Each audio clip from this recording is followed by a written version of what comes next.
Ainsi, bien qu'elle se soit remariée en Italie, Madame Ficini reste la belle-mère de Sophie. Cela signifie qu'elle a tous les droits sur cet enfant? C'est cela même. En épousant le père de Sophie, Fedora Ficini est devenue la tutrice légale de Sophie de Réan. Et elle l'est toujours. Nous aimerions, mon frère et moi, obtenir officiellement la garde de Sophie. Devenir ses tuteurs.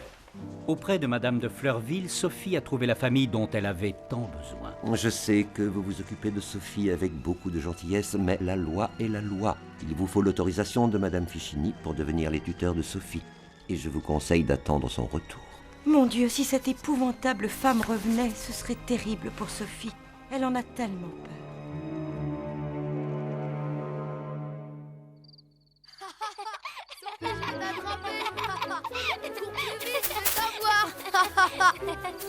Attention. Je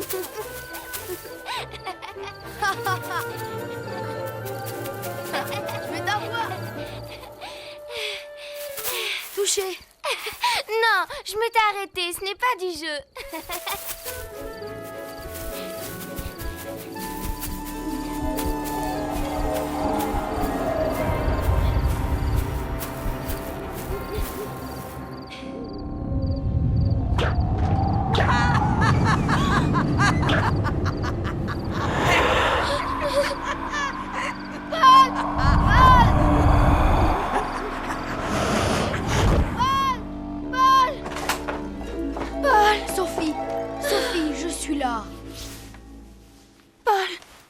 Tu es là, j'ai fait un terrible cauchemar. Tu avais disparu et... Ma Sophie, ne t'inquiète pas. Je suis revenue et je ne te quitterai plus. Ma belle-mère était là, prête à me battre si tu avais vu son visage, Paul. J'étais sûre que c'était pour de vrai. Que se passe-t-il? J'y vais. Au secours! Oh, je le vois! Au secours! Il va m'emporter! Oh, il est tout blanc! Là, mamie, là, cela n'a point de bon sens. Calmez-vous, ma bonne, voyons. C'est horrible! Ses yeux sont comme des flammes! Au secours! Au secours! Oh, il nous a couru après! Depuis le potager, il poussait des cris horribles! Il a voulu nous attraper! Là, mamie, là... Quelque imbécile a voulu faire peur à ces femmes et leur est apparu en fantôme. Nous allons partir à sa recherche, Paul. Je veux venir avec vous. Non, Sophie, je préfère que tu restes ici, ça peut être dangereux.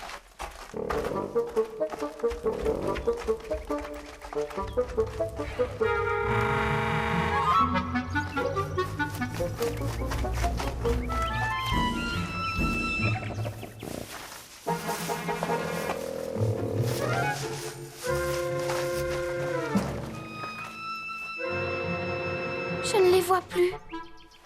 Maman, papa et Paul ne courent aucun danger, n'est-ce pas, maman? Votre main tremble. C'est comme si vous aviez peur. Ma main ne tremble pas. Je ne veux pas qu'il arrive quelque chose à Paul. Je ne veux pas qu'il arrive quelque chose à Paul. Attends un peu! Tu ne m'échapperas pas! Coquin! Léonard, tu es le fils du meunier. Mais pourquoi nous fais-tu d'aussi vilains tours? Grâce, messieurs.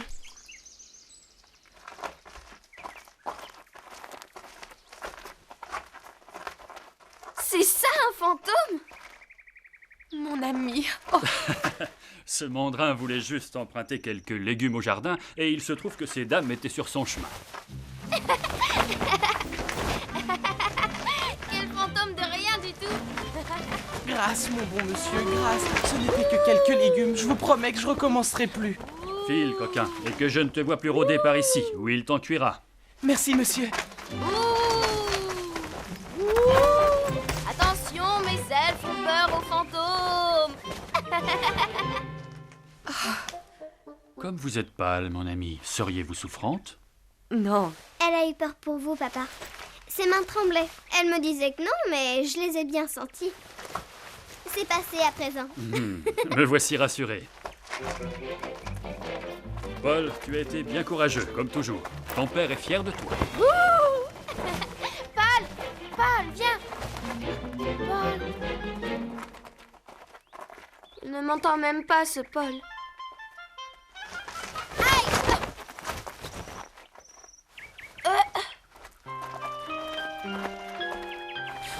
Ils ne sont pas drôles du tout.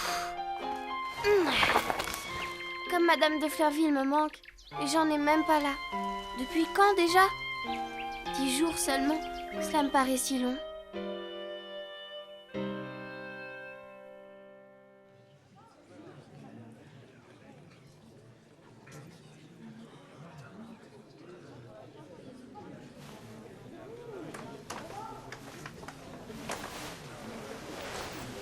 Père, me permettriez-vous de retourner à Fleurville avec ma tante et mes cousines? J'aimerais tant finir l'été au château. Si ta tante le veut bien, je ne vois aucune raison pour ne pas t'accorder cette permission, mon fils. Ce sera une joie, mon cher Jean, pour nous tous. Et notre petite Sophie sera enchantée. Elle n'est jamais aussi souriante que lorsque tu es à Fleurville. Merci, ma tante. Léon, nous repartons à Fleurville. Oh non, moi je veux rester à Paris. Léon, tu repartiras avec ton frère. La campagne est très salutaire pour toi. Oh non, père, je vous en supplie.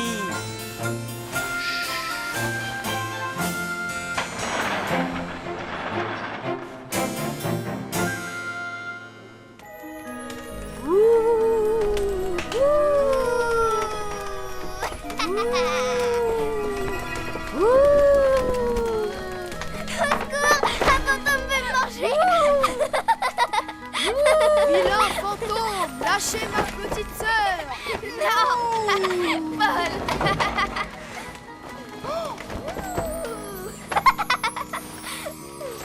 Madame est arrivée avec ses demoiselles et une surprise.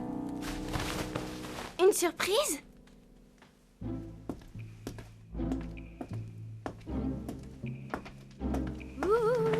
Hein?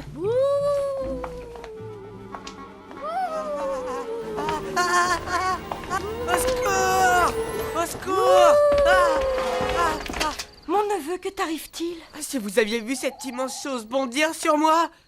Ah! Quelle tête tu fais, mon pauvre Léon? C'était toi l'immense chose, Sophie? Notre oncle disait que la campagne ferait du bien à Léon. Est-ce qu'il avait bien raison? Vous ne croyez tout de même pas que cette demi-portion m'a fait peur? Je voulais lui faire plaisir. Merci, Léon. Tu es trop bon.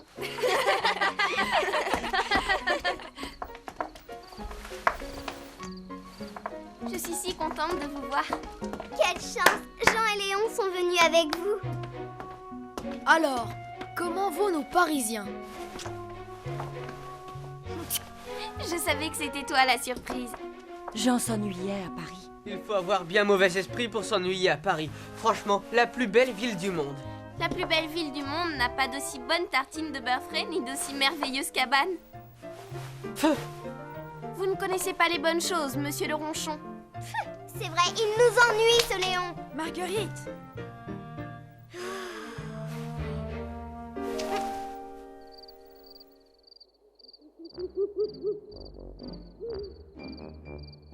Regarde, Madeleine m'a rapporté le programme du spectacle qu'elle a vu à la Comédie Française. Le malade imaginaire. Ça veut dire quoi? Eh bien, quelqu'un qui joue la comédie. Ah, joue et qui n'est pas malade du tout. Ça veut dire ça, imaginaire? Comme Léon, alors. Léon, c'est un courageux imaginaire. Tu ne trouves pas, Sophie? Il Il méprise tout le monde et tu as vu comme tu lui as fait peur. Marguerite, il faut laisser Léon tranquille. Il est peureux, il le sait, il en a honte. C'est pas une raison pour embêter les autres. Si, quand on n'est pas content de soi, on en veut aux autres et on est désagréable avec eux. J'en sais quelque chose. Tu te souviens quand j'étais venue vous rendre visite avec ma belle-mère et que j'avais volé les poires?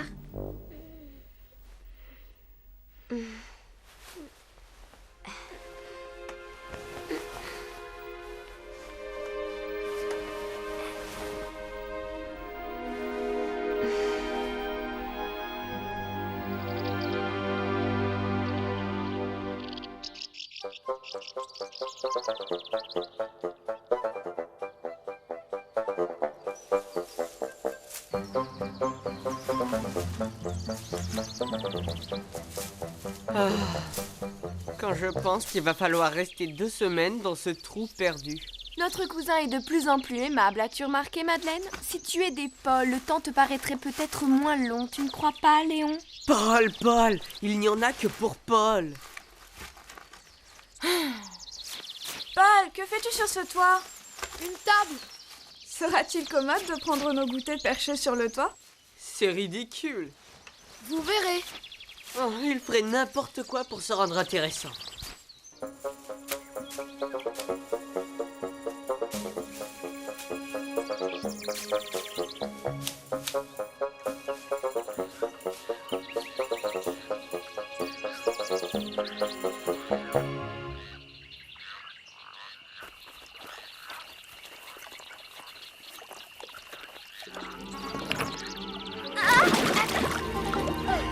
Merci Sophie, j'ai bien failli tomber à l'eau.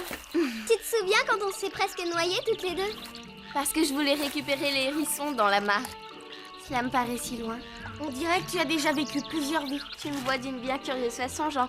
J'ai parfois l'impression de ne pas connaître la Sophie dont tu me parles. Parce que tu la caches. Mais moi, je la vois.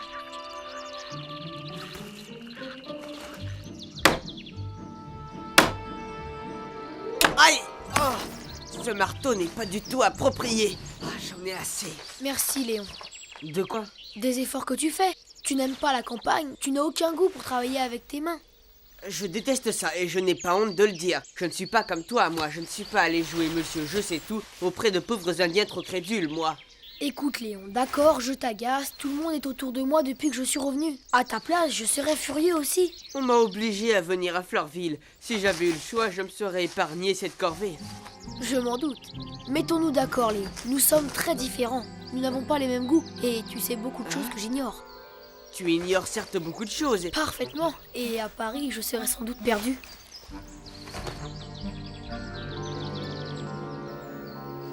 Si tu pouvais finir ce meuble, oh, ce n'est pas très drôle pour toi, mais je te demande ça comme un service. Si tu ne veux vraiment pas, tant pis. De toute façon, je n'ai pas le choix. Que faire d'autre dans cette campagne sinistre? Quelle merveilleuse idée tu as eue là, Paul. Personne ne peut rêver une petite salle à manger comme celle-là. Oh, je n'ai rien inventé. Sur l'île, la plupart des tables et des bancs se balançaient ainsi, suspendus au toit, à l'abri des insectes. C'est tellement drôle. Moi, je trouve le meuble de Léon très ingénieux et très bien fait. Cette petite étagère, un meuble.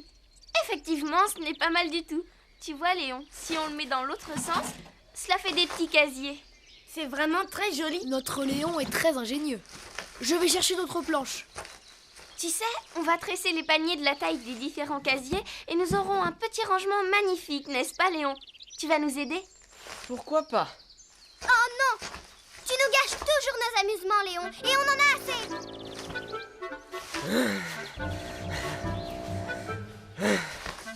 Vous êtes une petite peste, mademoiselle.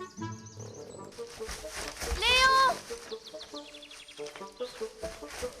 C'est vrai, il nous embête, il a mauvais caractère. Et moi, je n'avais pas mauvais caractère, peut-être? Si vous n'aviez pas fait d'efforts, que se serait-il passé, je te le demande? Léon n'est jamais content, il a toujours peur de tout. Je me souviens quand t'es tombé dans l'arbre creux, il n'a pas bougé d'un pouce pour t'aider, tellement il avait peur. Ces vieilles histoires n'intéressent personne. Léon, pour une fois, construit un joli meuble. Il a envie de tresser des paniers, et toi, tu le rejettes? Tu es mauvaise. Voici les boissons. Regarde, nous avons tout ce qu'il faut. On s'installe pour le goûter? Passons, Léon. Léon, ne fais pas la tête, ouvre-moi. Léon, Marguerite est petite, elle ne comprend pas tout. Si tu savais ce qu'on a pu se chamailler au début. Il ne faut pas lui en vouloir. Ce n'est pas une gamine qui va te priver de goûter tout de même. La question n'est pas Marguerite. Personne ne m'aime, voilà tout. Mais toi, est-ce que tu aimes les autres? Nous t'aimons tous, Léon. Tu es en famille ici. Nous avons tous envie d'être gentils avec toi. Si tu faisais un tout petit effort, tu pourrais même passer des vacances agréables. Il faut avoir confiance, Léon. Tu sais, moi aussi, il m'a fallu du temps. Madame de Fleurville a été très patiente. Je faisais enrager tout le monde.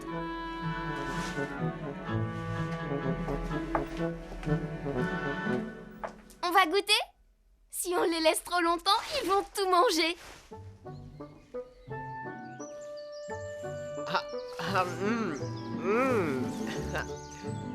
Notre cousin se mettrait-il à apprécier les bonnes choses?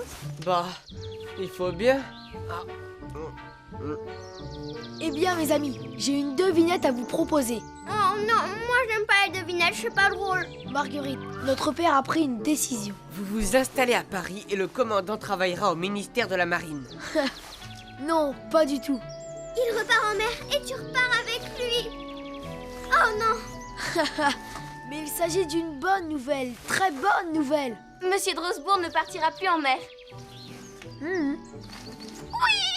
Il donne sa démission de la marine. Et nous allons acheter un château tout près d'ici. Exactement, et de cette façon, nous pourrons tous continuer à nous voir très souvent. Bravo! Et moi, je me marierai avec Paul, là.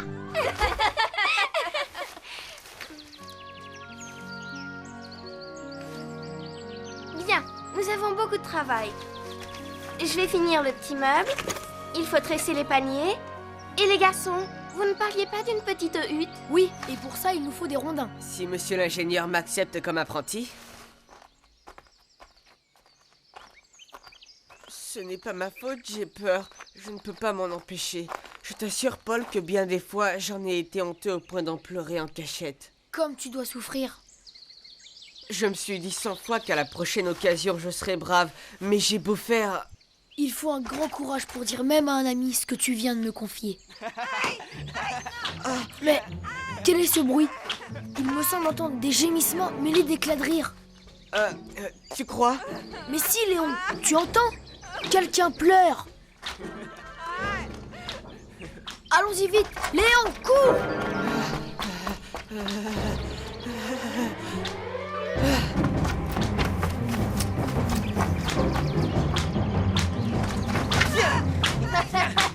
Prends ça! Bande de lâches, 4 contre 1. Laissez ce garçon tranquille. Mêle-toi de ce qui te regarde! Vous n'avez pas trouvé de jeu plus intelligent?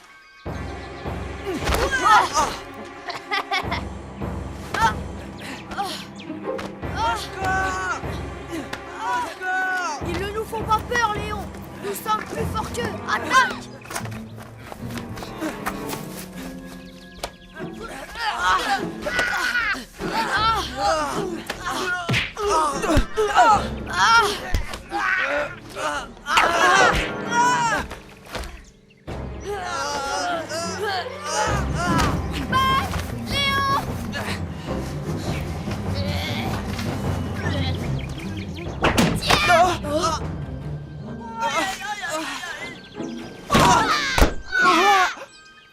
Tiens! Tu vas voir! Allez, recule! Recule!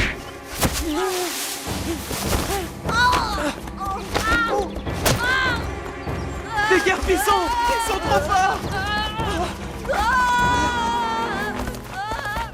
On se reverra! Et qu'on ne vous revoie plus par ici, lâche!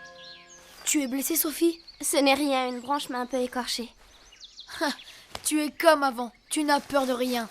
Félicitations, Léon, tu es un vrai bon soldat. Mon frère a écrit à Madame Fichini en Italie pour lui demander que la responsabilité de Sophie nous soit confiée. J'ai peur que cette requête ne réveille la méchanceté de cette femme. Ces coquins t'ont pris comme souffre-douleur, mon pauvre Relmo. Merci, merci. Aïe, aïe. Mon Dieu, que t'est-il arrivé, ma chérie? Paul et Léon se battaient contre des gaillards qui avaient attaqué ce pauvre Relmo et... Mon enfant, montre-moi cette joue. Ça ne paraît pas très profond. Et vous, les garçons, vous n'avez rien? Non, ma tante. Ta joie fait plaisir à voir, Léon. Ton père avait raison. Fleurville te réussit. Léon a été très courageux, madame. Tu m'envoies ravi, Paul. Bien que je n'aime pas beaucoup que vous vous bagarriez. Il fallait bien défendre ce pauvre garçon. Certes, mais tout de même, il aurait pu vous arriver malheur. Bien, Sophie, nous allons soigner cette vilaine écorchure.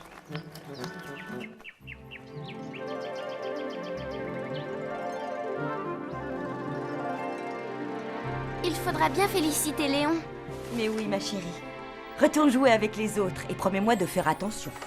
Veux-tu bien aller me chercher Léon, Sophie? J'y cours. Sophie? Sophie, je voulais te dire que tu es une petite fille très... non, je voulais plutôt te dire que tu es une grande fille. Mais monsieur, c'est Paul qui... Non, Sophie, Paul a bien su s'y prendre avec Léon, mais tu t'es aussi montrée généreuse et attentive. Madame de Fleurville peut être heureuse de t'avoir pour fille. Merci.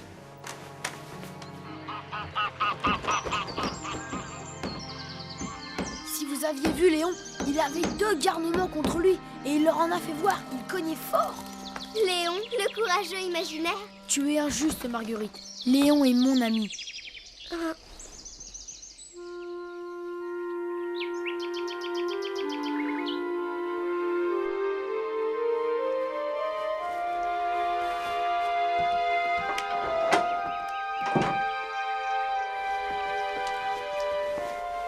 Léon, je suis en train d'écrire à ton père à quel point tu t'es montré courageux. Il sera fier, comme nous sommes tous fiers de toi. Merci, mon commandant.